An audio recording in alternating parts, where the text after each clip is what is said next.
You're watching E.T.N, where we don't do news, we just talk entertainment. Share and subscribe.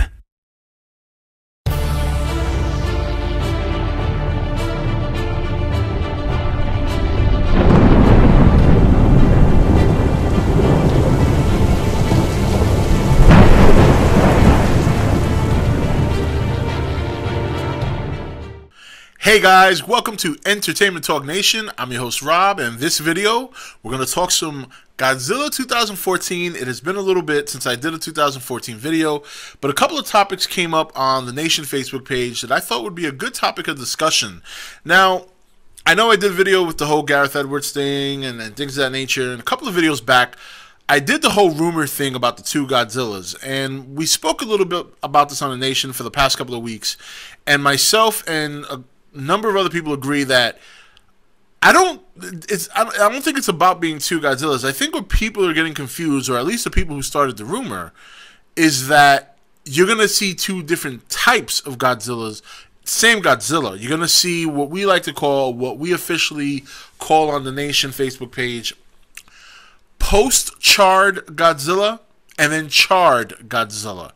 In other words, you're going to see the Godzilla that we all see in the pictures, or like, you know, of the charcoal black grayish color, and then the one that you see in the Empire color, which looks a little bit more on the brownish reddish side, scarred.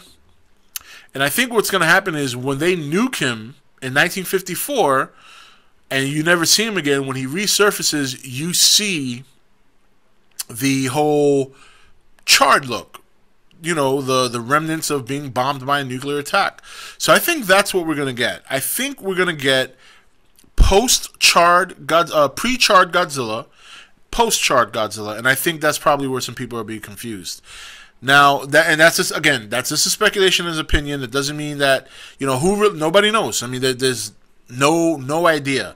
There have been so many people that have seen this 20-minute clip, and so many people reporting similar but not identical reports that, and I think it's pretty well known that Gareth Edwards might have changed some scenes between this little 20-minute tour. So the question is he messing with people? Is he showing stuff that may or may not be in the movie?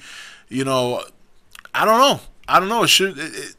Who knows? I mean, we still have, what, 54 days, 52 days before the movie comes out, so it's not far away. It's not far away. So the other thing I wanted to mention was, and that brings me to my next point, we all see the old Godzilla movies where he gets up out of the water and he starts heading to Tokyo, wherever he's going, and while he's heading in his direction, here comes the military. Planes dropping missiles, tanks firing shells, rocket launchers, and things of that nature. And they just kind of bounce off Godzilla. Where I think in this movie, I think Godzilla's going to take the damage. I don't know if he's going to regen. I don't know if he's going to have regeneration. I don't think they're going to put that into the equation. But what I think is that he's so durable. You're going to see him take the damage. You might even see some missile stuff penetrate him. But because of his durability and his strength and his size, you're just not going, it's just not going to be enough. The time it would take to, you know, chip away at that thick armor, he would take out a whole squad. Whatever squad you throw out there, there's not enough time to chip away at him to the point where he could either be dead or be hurt. He'd just take you out in one shot. But the other thing I find interesting is I don't even know if he's going to fight the military in this movie. Think about it. Think about some of the things we've seen. We all know that the scene where the flood is, that's pretty much Hawaii, and it's been said by Gareth, according to these interviews, that he touches ground, that's the first time. So you mean to tell me that this guy is halfway walking through the city of Hawaii and they're only tossing up flares? That seems kind of odd to me. It seems to me like the minute they get an idea that something is heading to the shore, something that enormous, I think they would have a force ready to counter that. Now, obviously, the answer to that question is, well, maybe they figured if they didn't kill the son of a bitch with a nuke, why bother? Well, you know, that's true. That's a good point. But another thing, and now I'm getting into speculation. So if you don't want to hear some of my speculation, you might want to stop the video now, because sometimes people, at least people have said my speculations can be pretty good. I don't want to be a spoiler for anyone if anything I say comes to pass. Another thing that crossed my mind is, what if the military is trying to leverage him? What if the Mutos, because remember, again, the airport scene is one of the first scenes, the Muto touches down first.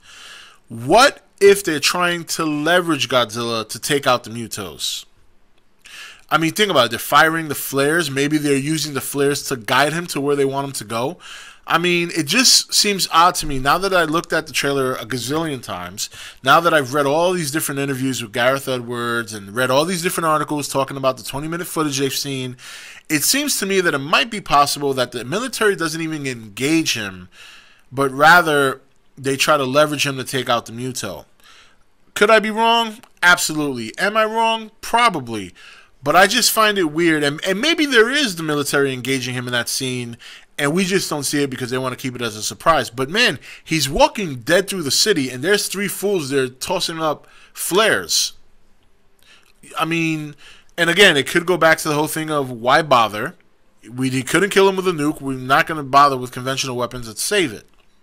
So we'll have to wait and see. So that's another interesting thing. But you know, I think overall, I don't think we're going to get two Godzillas. I even said that during that video. A lot of people thought I was trying to say we were getting two Godzillas. I was just sharing a rumor that I heard and wanted to hear people's thoughts. I don't like the idea of two Godzillas. I don't want two Godzillas. But it makes more sense to me now that if they nuked him in 1954, if they're going to make this movie realistic and grounded, there's no way he comes away unscarred. Live through it? Yes. Perfectly beautiful hide when he comes out of the water 50 some odd years later? No. He's going to be charred. And that's going to give him that unique look that we saw in the Empire magazine versus some of the other pictures we've seen of him, including the first trailer, when you see him trudging through the city.